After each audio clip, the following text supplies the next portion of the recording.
کیجئے ہر بات پہ صبر و شکر، بہت حسین ہے خدا پہ یقین کا سفر۔ ایک بات پر یقین رکھے، جو انسان ہمارے حق میں بہتر نہ ہو، اللہ اس انسان کو ہم سے دور کر دیتا ہے۔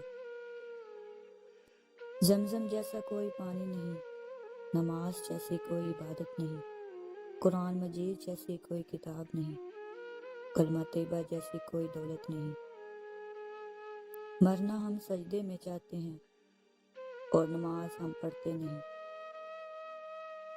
کلمہ پڑھنے سے ایمان تازہ ہوتا رہتا ہے۔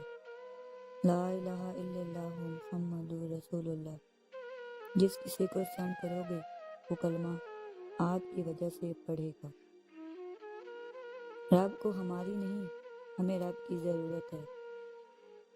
اپنی زندگی ایسے جیو کہ اللہ تعالیٰ کو پسند آ جاؤ۔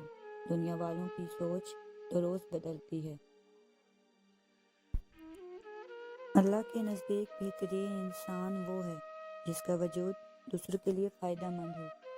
اللہ تعالیٰ ہمیں لوگوں میں آسانیاں تقسیم کرنے کا شرف بخشے، آمین۔ ایک میں ہوں کہ جاتا نہیں درد پہ اس کے، ایک وہ ہے کہ صداؤں پہ صدائے دیے جا رہا ہے۔ ایک میں ہوں کہ کتراتا نہیں گناہوں سے، ایک وہ ہے کہ بے حساب دیے جا رہا ہے۔